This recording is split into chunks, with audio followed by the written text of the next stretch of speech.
యెహోవా, నీవు లేచి నీ దేశం నుండి, నీ బంధువుల యొద్ద నుండి, నీ తండ్రి ఇంట నుండి బయలుదేరి నేను నీకు చూపించు దేశంలోకి వెళ్ళుము. కొన్ని వారం చూసినాము, లేచి అనే పదాన్ని మనం ధ్యానం చేసినాం.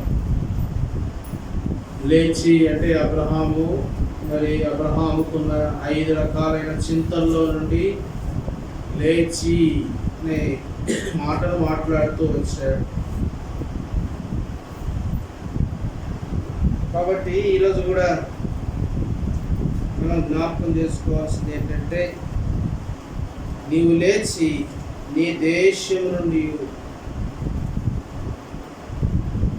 నీ బంధువుల యొద్ద నుండి, నీ తండ్రి ఇంట నుండి. చాలామంది ఈ వాక్యాన్ని అపార్థం చేసుకున్నారు.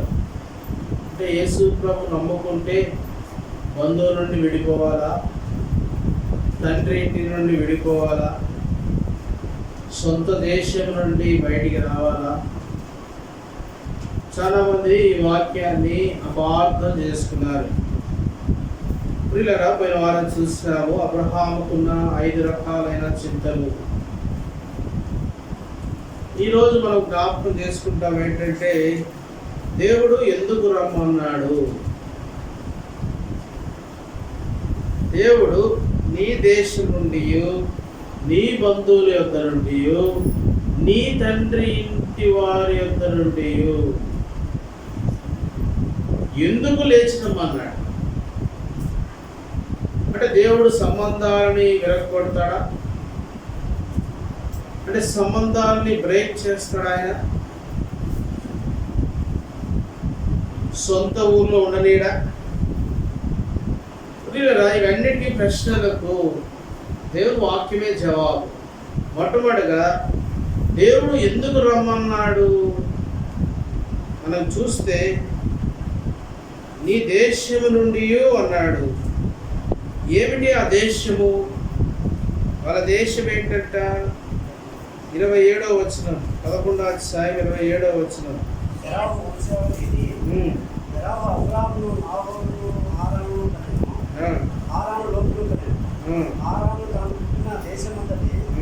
కల్దీల ఊరను పట్టణంలో. ఏ దేశం అంటది? కల్దీల దేశము. ఏ దేశం అది? కల్దీల దేశం. ఆ దేశము నుండి నీవు బయలుదేరి బయటికి రావాలి. ఏమిటయ్యా ఈ కల్దీల దేశము అంటే, ఈ కల్దీల యొక్క చరిత్రను నేను ధ్యానం చేశాను. ఈ కల్దీల యొక్క దేశం ఎలాంటిదంటే, ప్రతి ఒక్కరకు ఓడలు ఉంటాయి. ప్రతి కుటుంబానికి ఓడలు ఉంటాయి. ఓడలతో వ్యాపారం చేస్తారు. ఎందుకంటే టైగరీస్ అనే ఒక నది, తర్వాత యూఫ్రటీస్ అనే నది, 2 నదుల మధ్యన ఉన్నదే ఈ దేశం.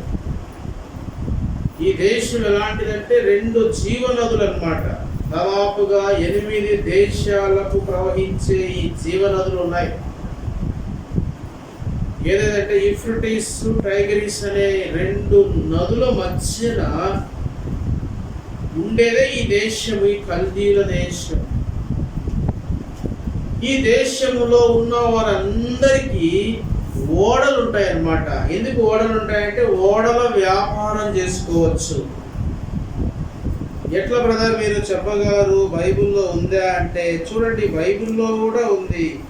యెషయా గ్రంథము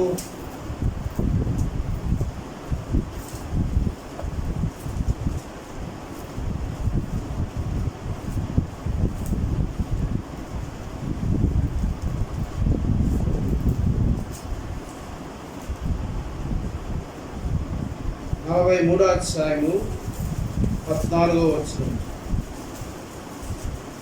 ఇశ్రాయేలు పరిశుద్ధ దేవుడును నీకు మూర్ఛితుడైన యెహోవా ఇలాగ సెలవిస్తున్నాడు, నీ నిమిత్తము నేను బబులోను పంపితిని, నేను వారిని అందరినీ నా పారిపోవులను చేసేదారు.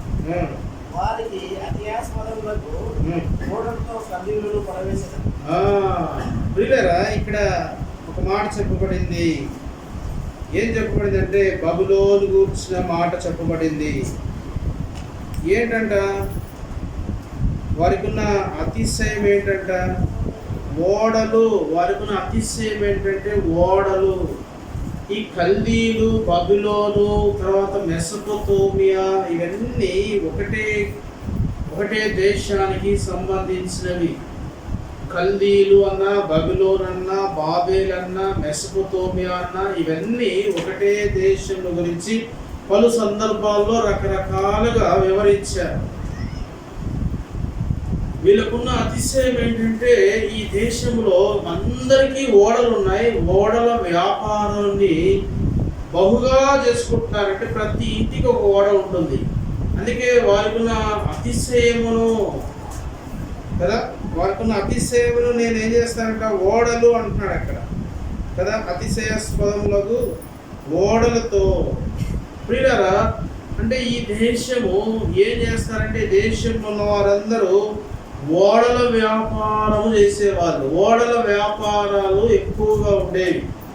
మరి దేవుడు ఎందుకు ఆ దేశం నుండి బయటికి రమ్మన్నాడు? ఓడల వ్యాపారం ఎందుకు చేస్తారంటే వాణిజ్యము ఎక్కువగా అక్కడ ఉండేది. ఇప్పుడు బాంబే పట్టణము ఎట్లాంటిదో భారతదేశానికి, అమెరికాకి న్యూయార్క్ ఎలాంటిదో, ఈరోజు బ్యాంకులన్నిటికీ హెడ్ ఆఫీస్ బాంబే ఎట్లా ఉందో, ముంబై ఎట్లా ఉందో, ఆ దినాల్లో కల్దీలు అనే ఈ దేశంలో డబ్బు సంపాదించిన డబ్బునంతటిని దాచిపెట్టే స్థలం అది.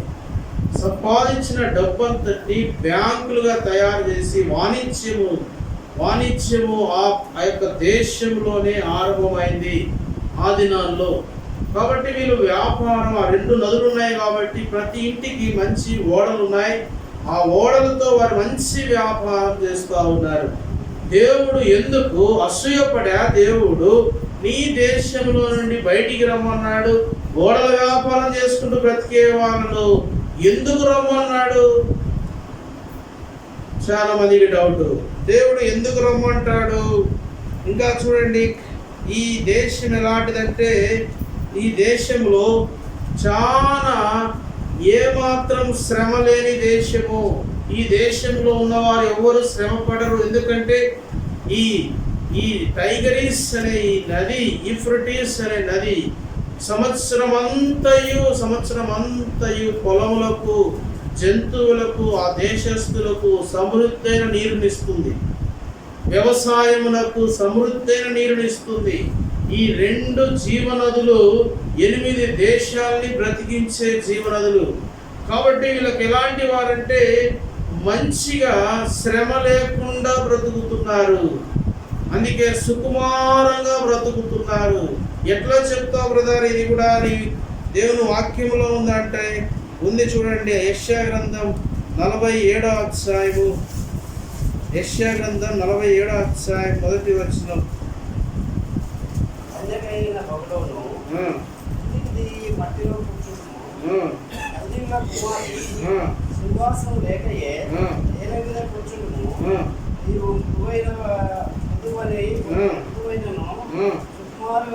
సుకుమారివైనను జనుల మీదట చెప్పరు. ఎట్లాంటి అంటే వీళ్ళు మృదువైన వాళ్ళు, తర్వాత సుకుమారమైన వాళ్ళు. కల్దీల కుమారి చెప్తున్నాడు. ఎలాంటి వాళ్ళంటే మీరు సుకుమారంగా బ్రతుకుతున్నారు. ఎందుకయ్యా అంటే మీ వ్యవసాయానికి తగినట్టు నీళ్లున్నాయి, మీ వ్యాపారానికి తగినట్టు ఓడలు ఉన్నాయి.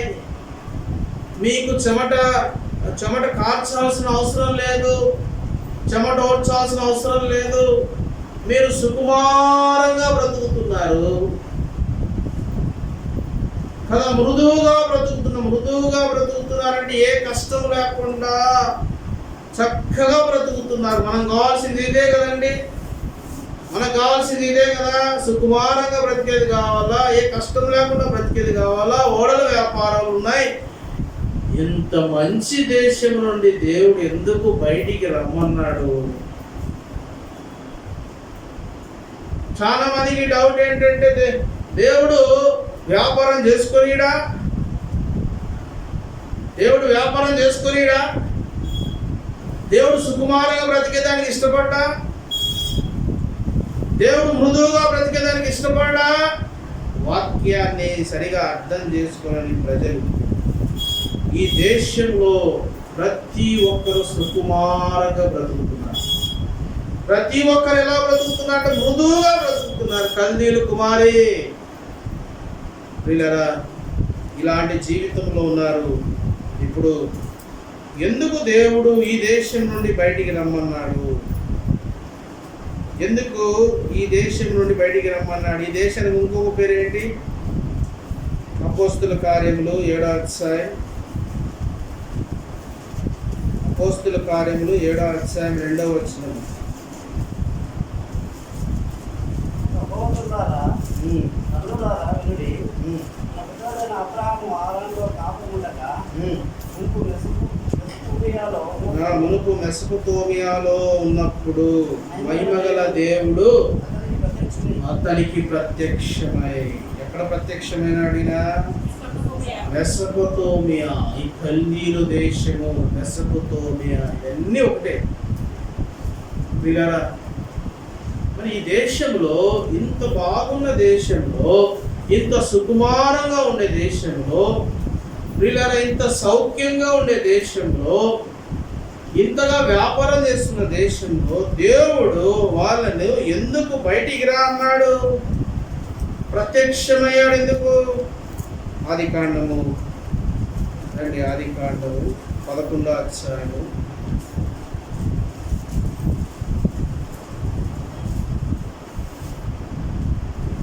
27వ వచనం.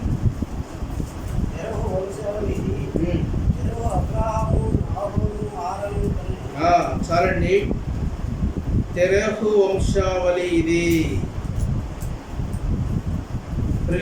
తెరహు వంశావళి ఇది.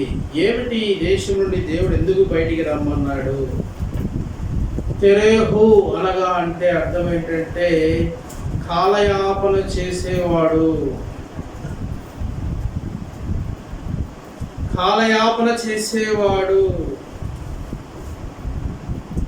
ప్రియులారా, దాన్ని ఇంకొక గ్రీక్ పదములో ఏమని సంబోధిస్తారంటే సంచరించేవాడు అని అర్థం. సంచరించేవాడు అని అర్థం. ప్రియులారా, ఇప్పుడు ఈ దేశంలో ఏం జరిగింది? అబ్రాహామును దేవుడు ఎందుకు బయటికి రమ్మన్నాడు? అబ్రాహాము ఈ దేశంలో ఎన్ని సంవత్సరాలు ఉన్నాడు?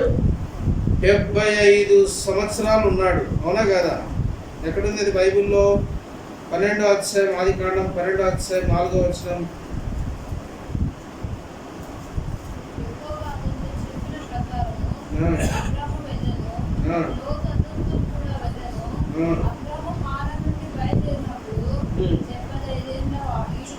చూడండి, 75 సంవత్సరాలు ఉన్నాయి అబ్రాహాముకు.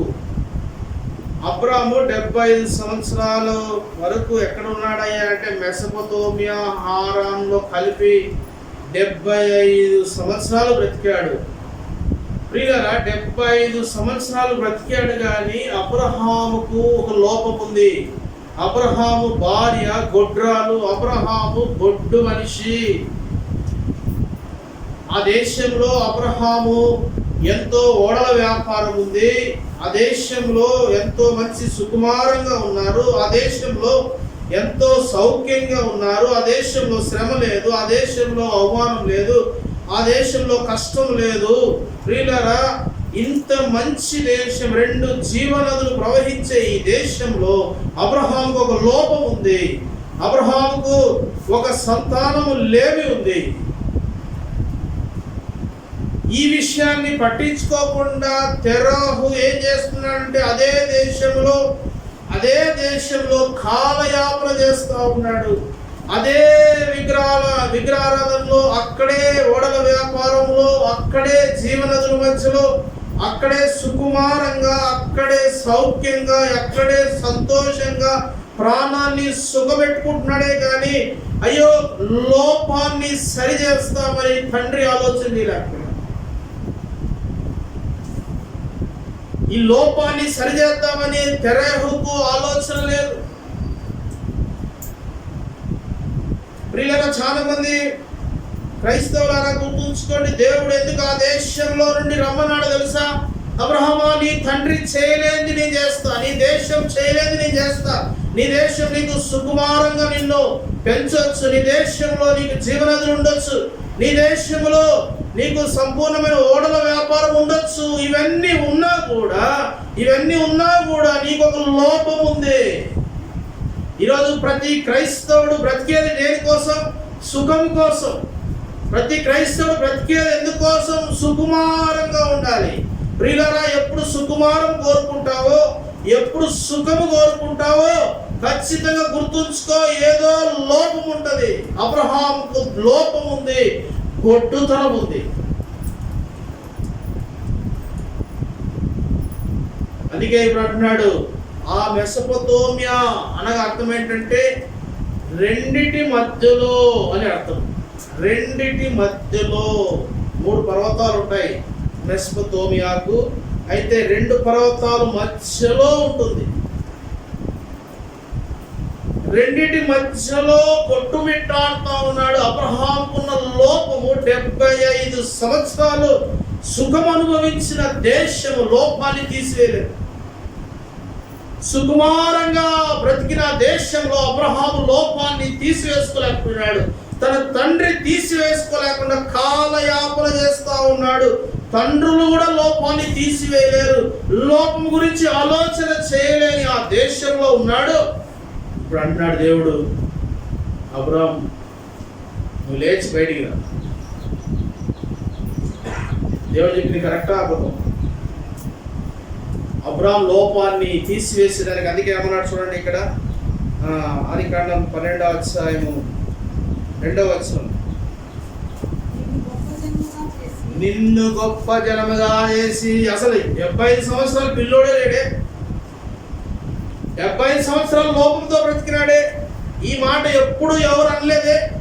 సుఖంతో బ్రతికినాడే, 75 సంవత్సరాలు ఓడల వ్యాపారంతో బ్రతికినాడే, 75 సంవత్సరాలు మంచి వాణిజ్యం చేస్తూ, మంచి వ్యాపారం చేస్తూ, డబ్బు సంపాదించి, డబ్బు దాచిపెట్టుకొని సుఖ సౌకర్యాలతో బ్రతికినాడే. అప్పుడు ఒక్కసారి కూడా నీ సంతానం అని ఎవరు మాట్లాడలేదే. నిన్ను గొప్ప జనముగా చేస్తానని ఎవరు మాట్లాడలేదే. ప్రియులారా, చాలా మంది క్రైస్తవులు నీ సుఖానికి అలవాటు పడినావనుకో, సుఖం కోసం పోరాటం చేస్తున్నావు అనుకో, సుఖము కోసం ప్రయాసపడుతున్నావు అనుకో, గుర్తుంచుకో ప్రియ స్నేహితుడా, గుర్తుంచుకో, ఆ సుఖము నీ లోపాన్ని తీసివేయలేదు. సుకుమారి అయిన దేశము, ఆ వ్యాపారం, ఆ వాణిజ్యం అబ్రహాములో ఉన్న లోపాన్ని తీసివేయలేదు. సుఖం కోసం, సౌకర్యాల కోసం, సుకుమారంగా బ్రతికేదాని కోసం ఈరోజు క్రైస్తవుల యొక్క పోరాటం అందే కాదు, ప్రతి ఒక్కరు పోరాటం దీనికోసమే పోరాటం. ఎన్ని సంవత్సరాలు బ్రతికాడు? 75 సంవత్సరాలు సుఖపడితే ఈయనకు వచ్చిన రిజల్ట్ ఏంటంటే అబ్రహాము భార్య గొడ్రాలు.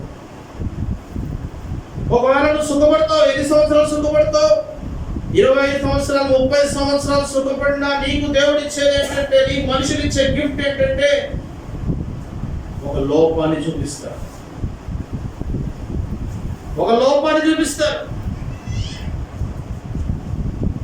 ప్రియులారా, తండ్రులు కూడా బాగు చేయలేని లోపం, తండ్రిని కూడా పట్టించుకోలేని లోపం. కాలయాపన చేస్తున్నాడు, వ్యాపారంలో కాలయాపన చేస్తున్నాడు. ప్రియులారా, అక్కడున్న వాణిజ్యంలో కాలయాపన చేస్తున్నాడు, అక్కడున్న బహుదేవత ఆరాధనలో కాలయాపన చేస్తున్నాడు. కుమారుని యొక్క లోపాన్ని పట్టించుకోలేని పరిస్థితి. క్రైస్తవుడా, గుర్తుంచుకో, సుకుమారంగా లేదని ఏడుస్తున్నావు కదా. ఎన్ని సంవత్సరాల నుంచి నాకు ఈ కష్టాలు, ఎన్ని సంవత్సరాల నుంచి నాకు సుఖము లేదు అనుకుంటావు. నువ్వు ధన్యుడు. సుఖము లేని వాళ్ళు ధన్యులు. నీకు పరమ విశ్రాంతి సిద్ధంగా, నీకు దేవుడిచ్చే విశ్రాంతి రెడీగా ఉంది. భయపడదు. రెడీగా అంటే పైకి పోరు, పైకి అనుకొని బాధపడేది. మళ్ళీ మీకు దేవుడిచ్చే విశ్రాంతి సిద్ధంగా ఉంది. అబ్రహామా, నీవు అక్కడి నుంచి బయటికి రా. 75 సంవత్సరాలు లోపాన్ని ఎత్తి చూపిస్తున్న ఆ ప్రజల మధ్యలో, 75 సంవత్సరాల లోపాన్ని సరిచేయలేని తండ్రి మధ్యలో, 75 సంవత్సరాలు తను పట్టించుకోలేని ఆ సుఖం మధ్యలో, ఆ సౌకర్యాలతో ఆ యొక్క సుకుమారంగా బ్రతికిన తన లోపాన్ని బాగు చేసుకోలేని ఆ దేశంలో ఉండేదానికంటే నీవు బయటికి వస్తే నేనేం చేస్తానంట.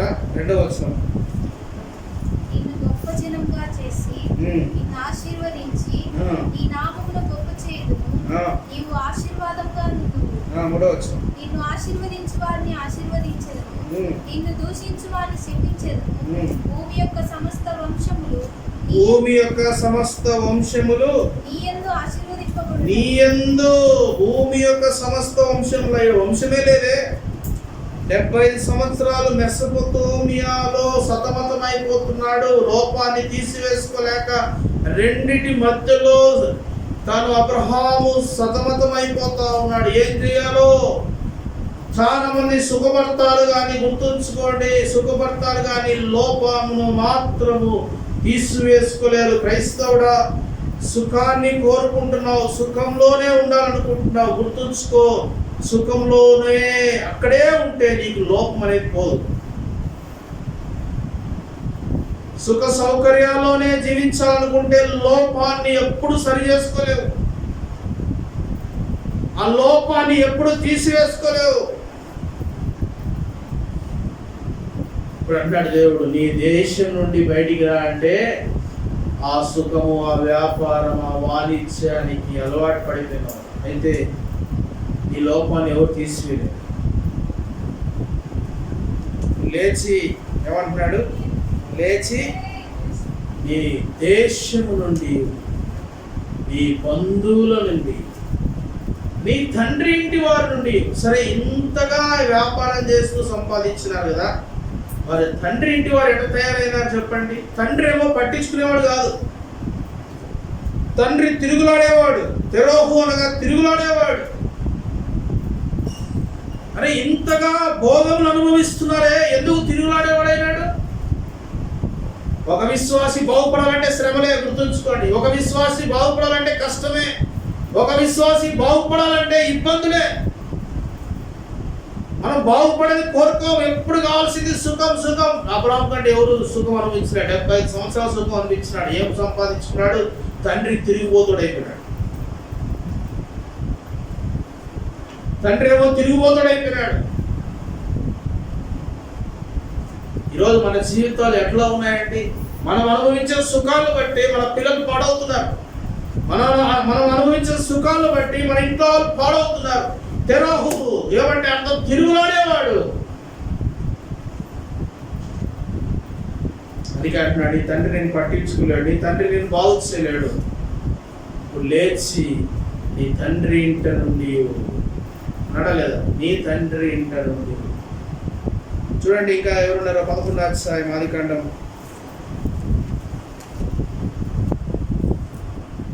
11వ అధ్యాయం 27వ వచనం.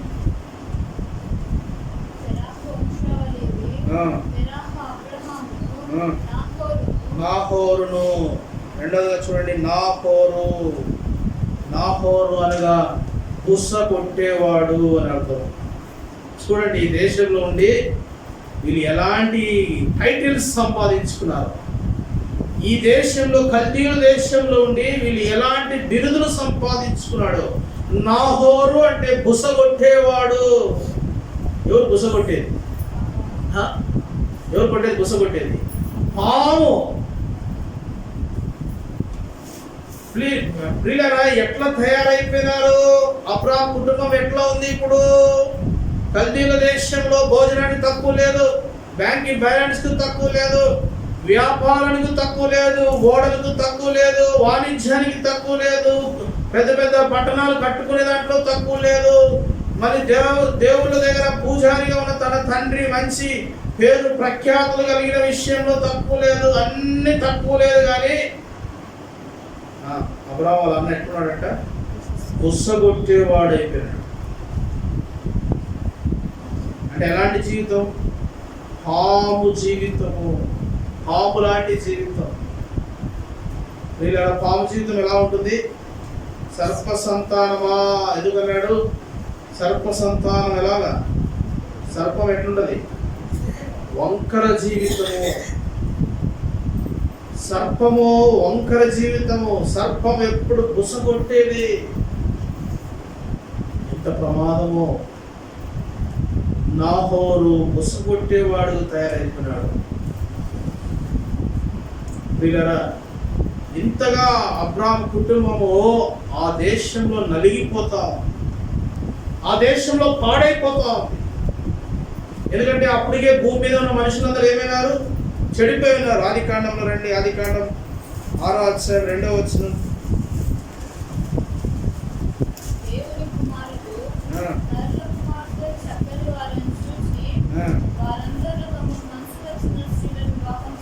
ఐదవ వచనం. నరుల చెడుతనము భూమి మీద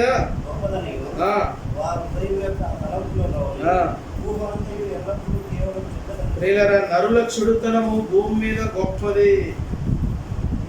ఈరోజు వ్యాపారం కోసము, సుఖం కోసం, సౌకర్యాల కోసం ఈరోజు భక్తిని వదులుకుంటున్నారు, దేవుణ్ణి వదులుకుంటున్నారు. క్రైస్తవ దేవుని యొక్క స్వరాన్ని వదులుకుంటున్నారు, దేవుని మందిరాన్ని వదులుకుంటున్నారు. ప్రియులారా, జాగ్రత్త. బుసగొట్టేవాడుగా తయారైపోయినాడు నాహోరు. అరే, బుసగొట్టేవాడు వాడెవడో అన్యుడు అయిపోయితే పర్లేదు, కానీ అబ్రాహాము ఇంట్లోనే బుసగొట్టేవాళ్ళు తయారైపోయినారు. ఎంత ఈ స్థితిలోకి వచ్చేసింది అబ్రాహాము కుటుంబం. ఏ దేశంలో? కల్దీల దేశంలో. అందుకే క్రైస్తవునికి దేవుడు ఎందుకు ఏం పెట్టాడంటే శ్రమ అనుమతిస్తాడు. అది కూడా ఎంత? నువ్వు నేను భరించేంతే. నేను భరించాను. భరించలేనివి ఏమి లేదు బైబిల్లో. భరించలేనివి అనిపిస్తుంది కానీ భరిస్తావు. భరించలేను అనుకుంటావు, ఎందుకంటే నీలో ఉన్న దేవుడు భరించే శక్తిని ఇస్తాడు కాబట్టి నువ్వు భరిస్తావు. నువ్వు ఎంత భరిస్తావు అంతే పెడతాడు. వీళ్ళ కుటుంబ సభ్యులు ఎట్లా ఉన్నారంటే, ఇప్పుడు నాహోరు బుసగొట్టేవాడుగా తయారైపోయింది. ఇప్పుడు ఏమంటాడు దేవుడు? నువ్వు లేచి నీ బంధువుల యొద్ద నుండి, నీ తండ్రి ఇంటి నుండి. ఏం తెచ్చిందండి? డబ్బు ఏం తెచ్చింది? బుసగొట్టేవాడిని తయారు చేసింది. వ్యాపారం ఏం తెచ్చింది? తిరుగులాడేవాడిని తయారు చేసింది. డబ్బు కోసం, వ్యాపారం కోసం, సుఖము కోసం ప్రాకులాడే విశ్వాసే. నువ్వు ప్రాకులాడే దేనికోసమో తెలుసా? తిరుగులాడేవాడిని తయారు చేస్తావు. నువ్వు ప్రాకులాడే దేనికో తెలుసా? బుసగొట్టేవాడిని, ఒక పాము లాంటి వాడిని కంటావు, ఒక పాము లాంటి వాడిని తయారు చేస్తావు.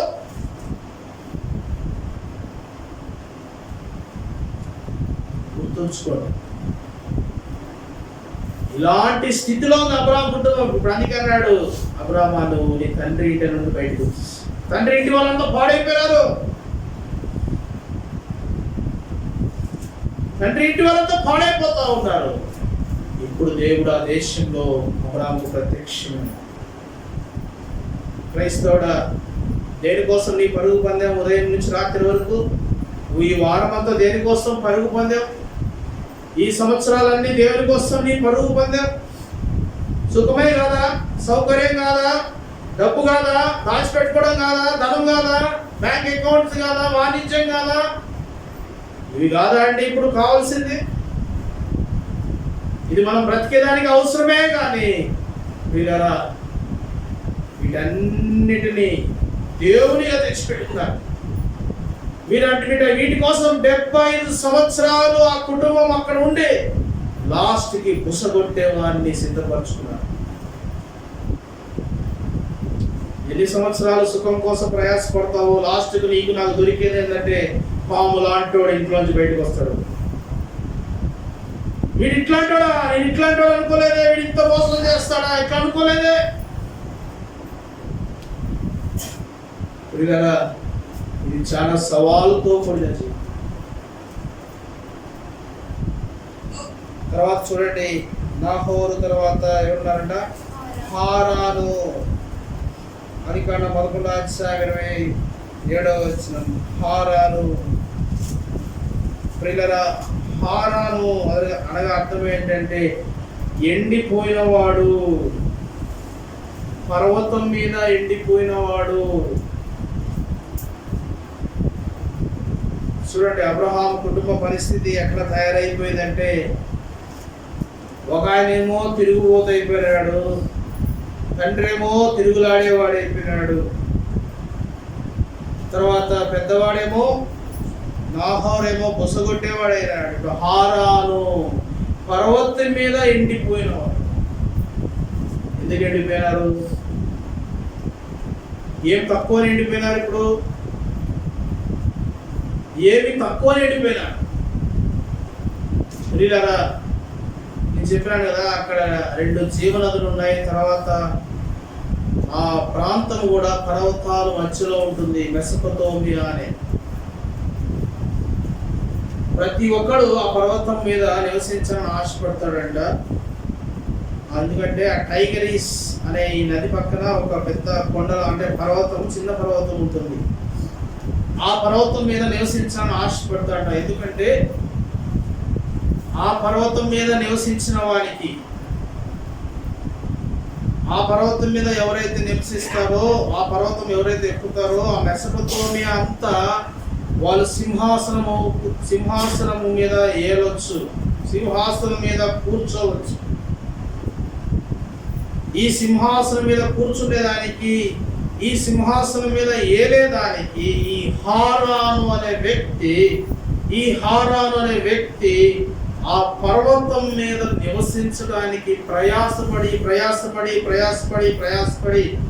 ప్రయాసపడి లాస్ట్కి ఎండిపోయిన జీవితం. హారాను ఎండిపోయిన జీవితం అయిపోయింది. ప్రియులారా, క్రైస్తవులారా, గుర్తుంచుకోండి, మనం నేర్చుకోవాల్సిన అనుభవాలు ఏంటి? వీళ్ళ కుటుంబం ద్వారా మనం నేర్చుకోవాల్సిన అనుభవాలు ఏంటి? దేనికోసం ప్రయాసపడుతున్నావో అది నీ జీవితాన్ని, నీ కుటుంబాన్ని ఎండిపోజేస్తే, దేనికోసం నేను తగ్గకూడదు, నేను ఏలాలా అనుకునే మనసు నీలో నాలో ఉంటే, నేను సింహాసనం మీద కూర్చోవాలని నీలో నాలో ఆ మనస్సు ఉంటే, 75 సంవత్సరాలు అదే మనసుతో ఉన్న హారాను ఎండిపోయిన వాడే.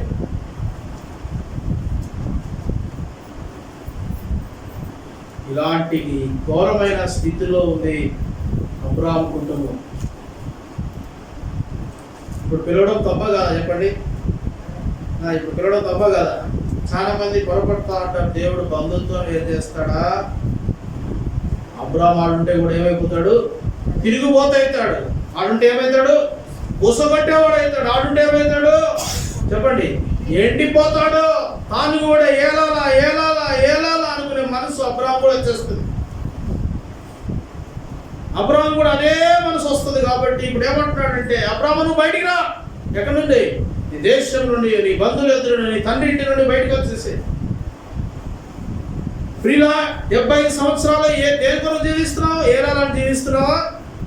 నేను నా కుటుంబం ఏలాలని జీవిస్తున్నావా? నేను తగ్గకూడదు అనుకుంటున్నావా? జాగ్రత్త సుమా. దొరికేది ఎండిపోయిన గడ్డి, ఎండిపోయిన పర్వతం. చేతికి మట్టి ఏం దొరుకుతాయా అంటే లాస్ట్కి దొరికేది ఎండిపోయినది. అందుకే త్వరగా చచ్చిపోయినాడు హారాను. కాబట్టి మనం గుర్తుంచుకోవాల్సింది ఏమిటంటే, అబ్రహాం కుటుంబం అక్కడ ఎండిపోతా ఉంది. హారాను ఎండిపోతా ఉన్నాడు, పర్వతం మీద ఎండిపోతాం. ఎందుకంటే సింహాసనం మీద ఏలాలా. విశ్వాసి గుర్తుంచుకో, ఈ స్వభావాలు మన జీవితాల్లో ఎన్ని సంవత్సరాల నుంచి ఉన్నాయి? 31 రాత్రి ఒప్పుకునేది, మళ్ళా 1వ తేదీ నుంచి ఇదే మనస్సు, ఇదే మనస్సు, ఇదే మనస్సు, ఇదే మనస్సు. ఎన్ని సంవత్సరాల నుంచి ఉన్నా అక్కడ ఉండడం బట్టి అబ్రహాము కూడా గొడ్డుతనం వచ్చేసింది. వీళ్ళ మధ్యలో ఉండడం బట్టి అబ్రహాము కూడా ఏమొచ్చేసింది?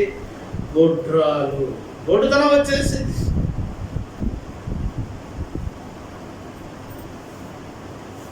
ఆఖరిగా లోతు కూడా వాళ్ళతో ఉన్నట్టుగా మనం చూస్తాం. లోతు ఎక్కడున్నాడు? 11వ అధ్యాయము 29వ వచనం. నాహోరును వివాహం చేసుకుని అబ్రాము భార్య పేరు శారాయి, నాహోరు భార్య పేరు మిల్కా. ఆమె మిల్కాకును ఇస్సాకును తండ్రి అయిన హారాను కుమార్తె. 31. తెరహు తన కుమారుడు అబ్రామును, తన కుమారుని కుమారుడు అనగా హారాను కుమారుడు లోతును హారాను కుమారుడు అన్నాడు. లోతు అనగా అర్థం ఏంటంటే వేషధారణ. లోతు అనగా అర్థం ఏంటంటే వేషధారణ. చూడండి, ఈ దేశంలో ఉండి ఏం సంపాదించినారయ్యా వీళ్ళంటే వేషధారణ. ఏ స్మాల్ స్టోన్, హెబ్రీ పదంలో చూస్తే ఒక చిన్న రాయి అని అర్థం. లోతు అనగా అర్థం ఏంటంటే ఒక చిన్న రాయి. A small stone. వేషధారణ అనే గ్రీక్ పదంలో కనిపిస్తే హెబ్రీ పదంలో కనిపిస్తుంది ఒక చిన్న రాయి. ఏమి సంపాదించుకున్నాడయ్యా అంటే ఒక చిన్న రాయిని సంపాదించుకున్నాడు. ఏమి సంపాదించుకున్నాడయ్యా అంటే ఆఖరిగా వేషధారణ సంపాదించుకున్నాడు.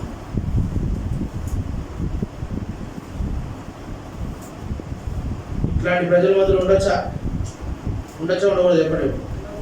ఇప్పుడు ఏమన్నాడు దేవుడు? నువ్వు లేచి ఈ దేశం నుండి. దేవుడు ఎప్పుడే కానీ మోసగాడుగా, దేవుడు ఎప్పుడే కానీ బంధాలు విడగొట్టాడు, దేవుడు ఎప్పుడే కానీ ఆ యొక్క కుటుంబాన్ని విడగొట్టాడు. గుర్తుంచుకోండి, దేవుడు దేని విడగొడుతున్నాడు అంటే పాపాన్ని విడగొడుతున్నాడు. పాపం చేసే స్థలాన్ని విడగొడుతున్నాడు. పాపం చేసే మనుష్యులకు దూరం చేస్తున్నాడు. బాంధవ్యాలు కాదు. క్రైస్తవులారా, ఈరోజు దేనికోసం? ఈ దేశంలో నుండి బయటకు వస్తావా? దేవుడు మాట్లాడుతున్నాడు, ఈ దేశంలో నుండి బయటకు వస్తావా? ఈ దేశంలో నుండి బయటకు వస్తావా? ఏ దేశంలో ఉన్నావు? 4 విషయాలు చూసినావేంటి? తిరుగులాడే మనిషి నెంబర్ 1. నెంబర్ 2 3 బుసగొట్టేవాడు. 2వ, 3వది ఎండిపోయినవాడు. 4వది వేషధారణ. ఈ 4 దేశాల్లో ఉన్నాయేమో. ఎన్ని సంవత్సరాలు ఉంటావు? 75 సంవత్సరాలు. నువ్వు బయటకు వస్తావా? దీంట్లో నుంచి బయటకు వస్తావా? అబ్రహామా, నీ దేశంలో నుండి నువ్వు బయటికి రా.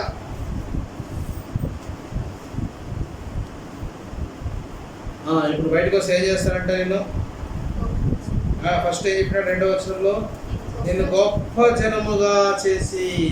75 సంవత్సరాలు గొప్ప జనం కాలేకపోయినాడు. అందుకే అండి, డబ్బు వేరే, పేరు వేరే. చాలా మంది డబ్బు సంపాదిస్తారు కానీ పేరు సంపాదించలేరు. ఇక్కడ ఏమంటాడు చూడండి, నిన్ను గొప్ప జనంగా చేసి నిన్ను ఆశీర్వదించి నీ నామమును గొప్ప చేసేది. నువ్వు నామమును, ఏ నామమునంట? ఏ అబ్రాహాము పేరుని గొప్ప చేస్తాడంట. అబ్రాహాం పేరుని గొప్ప చేస్తాడంట. నీ నామము. అబ్రాహాం ఆ ఊర్లో ఉన్నంత వరకు సాక్ష్యం, పేరు చెడిపోయింది. డబ్బులు అయితే ఉన్నాయి. ఒకడు తిరుగులాడేవాడు తండ్రి, ఒకడు బుసగొట్టేవాడు, ఒకడు ఎండిపోయినవాడు, ఒకడు వేషధారణ. ఊరు వాళ్ళు, మనుషులు అందరి దృష్టిలో చెడ్డ పేరు. ఒకవేళ డబ్బు ఉండొచ్చు కానీ నీకు పేరు మంచిది కాకపోతే, పిల్లలు చాలా మంది డబ్బు సంపాదించుకుంటారు కానీ పేరు సంపాదించుకోలేరు. అందుకే సామెతల్లో ఉంది ఒక మాట చూడండి,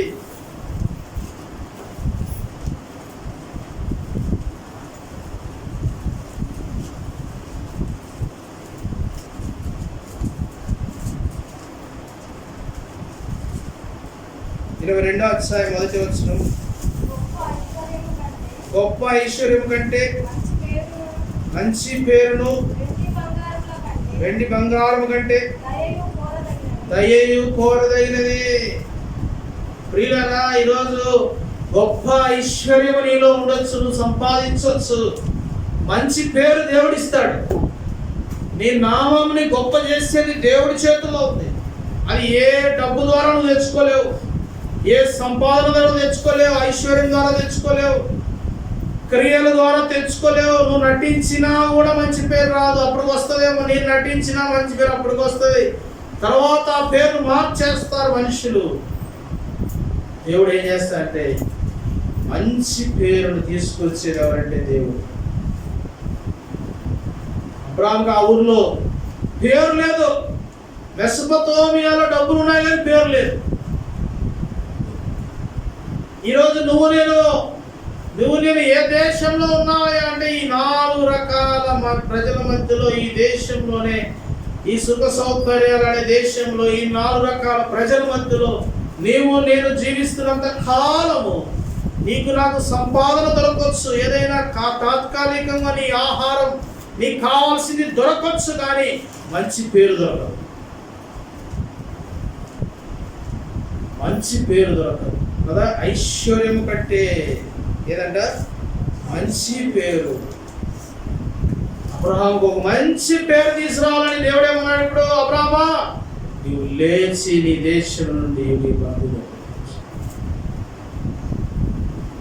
వీళ్ళరా, ఈరోజు నీకు మంచి పేరు కావాలని తాపత్రయపడుతున్నావు. వేషధారణ ఉన్నా మంచి పేరు రాదు. చాలా మంది వేషధారణ ఉంటారు. ఒకటి గుర్తుంచుకోండి, భక్సింగ్ గారి పేరు ఎవరు తీసుకొచ్చినారు? భక్సింగ్ గారి పేరు ఎవరు? ఆ నామాన్ని ఎట్లా విస్తరించినాడు? దేవుడు విస్తరించినాడు, మనిషి కాదు. మనిషి విస్తరిస్తే ఎప్పుడో అది ఆ ఊరికో, ఆ ప్రాంతాలకో, ఆ ఇంటికో పరిమితం. దేవుడు తీసుకొచ్చే పేర్లు దేశ దేశాలకు పాకిపోతుంది. ఎన్ని దేశాలకు, 120 దేశాలకు, 130 దేశాలకు ఈ పేరు పాకిపోయేది. ఎవరైనా అమెరికా అధ్యక్షుడు భవనంలో సైతం ఎవరు? Who is this? ఈరోజు అట్లా ఉందండి. నీకు నాకు మంచి పేరు తీసుకురావాలని దేవుడు స్వార్థపరుడు కాదు. దేవుడు బంధుత్వం విరగొట్టాలని కాదు. దేవుడు ఎందుకు రమ్మాడంటే, నీవు లేచి నీ దేశం నుండి, నీ బంధువుల యొక్క నుండి, నీ తండ్రి ఇంటి నుండి నేను చూపించుకో దేశానికి. లేస్తామా? అక్కడ నుండి ఇంకా నువ్వు బయటికి రాకపోతే, స్నేహితుల సుఖ సౌకర్యాల్లోనే జీవిస్తే నీ జీవితానికి లోపం ఎప్పుడు పోదు. ఆ లోపాన్ని ఎవ్వరు తీసివేయలేరు. ఇక లోపము ఎవరి వల్ల కాదు. లోపంతోనే ఈ లోకయాత్ర ముగించాలి. లేచి దేవుడు చెప్పినట్టుగా లోబడితే దేవుడు నిన్ను నన్ను మంచి పేరును, 75 సంవత్సరాలు సంపాదించని పేరును ఇప్పుడు నీకు నాకు దేవుడు ఇవ్వాలని ఆశపడుతుంది. కాబట్టి అందరూ మోకరించండి. ప్రభు బల్ల ఎదుట మనం